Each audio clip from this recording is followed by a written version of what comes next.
Hello everyone, আজকে চলে এসেছি আবার তোমাদের সাথে একটা ব্লগ শেয়ার করতে।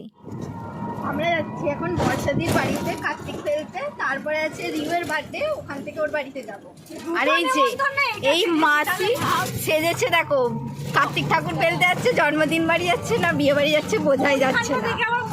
হ্যাঁ, আবার শাড়ি পরেছে, অন্য জায়গায় চুড়িদার পরেছে, শাড়ি পরেছে চকচকে। এদিকে ছোট মাসি বউ মানুষ শাড়ি পরবে না, এটা কি রকম কথাবার্তা? এদিকে ছোট মাসি সেজেছে কিন্তু সাজেনি মনে হচ্ছে। আর এদিকে পুচপুচ চেঁচাচ্ছে। হ্যাঁ, আমরা চেঁচাচ্ছি বলে ও চুপ করতে বলছে। আর এদিকে বাবু কিছু বললো, তুমি কোথায় যাচ্ছ? হ্যাঁ, বাচ্চা মিমির বাড়িতে ঠাকুর ফেলতে যাচ্ছে। সবাই এত আনন্দিত কি বলবো, মানে যার বাড়িতে ঠাকুর ফেলতে যাচ্ছি সেও এমনকি জানে না।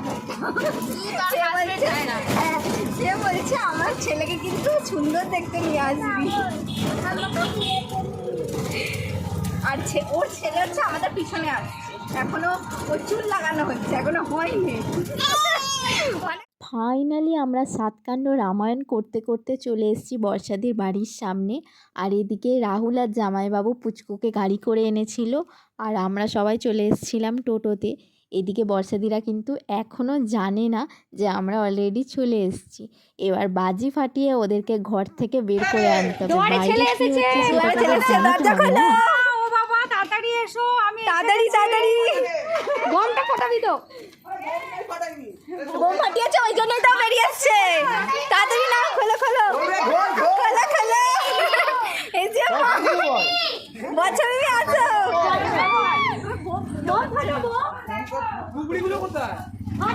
এই যে আমাদের ঠাকুর।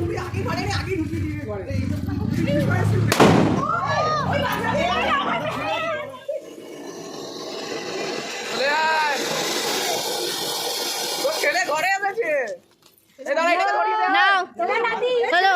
হ্যাঁ না, তুমি ঠাকুমা তুমি তুলবে তো, এদিকে বাবা তুলবে না মা তুলবে? বাবা তোলো, তাড়াতাড়ি তোলো। ছেলেকে কি এরকম ঠান্ডায় বাইরে বসে রাখবে?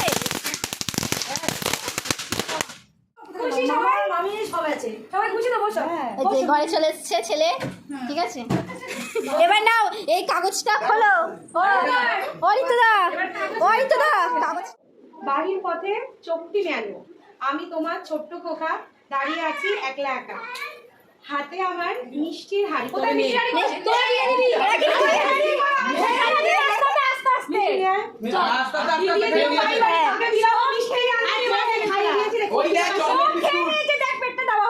বেরিয়ে এলাম আধার কালো, এড়িয়ে এলাম তো করলাম। তারপর আমরা ওখান থেকে সমস্ত কাজ মিটিয়ে চলে এসেছিলাম রিউদের বাড়িতে।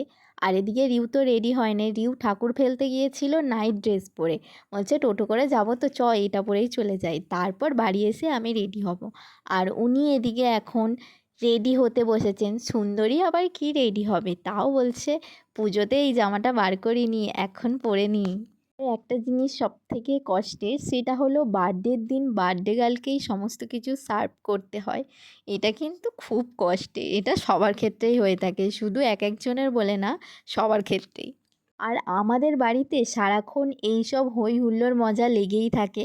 আর এবছর তো আমাদের যেন কোনো কিছু শেষই হচ্ছে না, একটার পর একটা চলতেই আছে। সারা জীবন যেন এইভাবেই কেটে যায়, এইটাই সবসময় ভগবানের কাছে প্রার্থনা করি।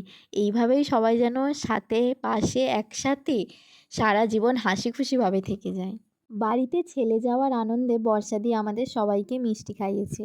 আর এদিকে রিউয়েরও কেক কাটিং শুরু হয়ে গেছে, সবাইকে কেক খাওয়ানোর পর্ব চলছে এখন।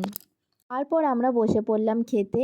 আর এদিকে ছিল স্যালাড, বিরিয়ানি, চিকেন বিরিয়ানি তো সবারই ফেভারিট, ওই জন্য রিউ সেটা জানে যে বাড়ির সবাই বিরিয়ানি খেতে ভালোবাসে, তাই সবার জন্য বিরিয়ানিই আনিয়েছে।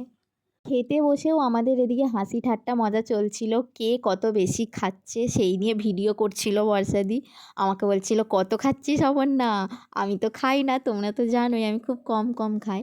আর বেশি দিয়ে দিয়েছিল বিরিয়ানিটা। তারপর ওখান থেকে খাওয়া দাওয়া শেষ করে রিউকে বাই বলে আমরা চলে এলাম বাড়ির পথে। আর এদিকে আমার দেওর গাড়ি চালাচ্ছিল, ও যা উড়িয়ে গাড়ি চালাচ্ছিল কি আর বলবো, রিস্ক নিয়ে ওর গাড়িতে না চাপাই ভালো। তো দেখা হচ্ছে নেক্সট ভিডিওতে, বাই।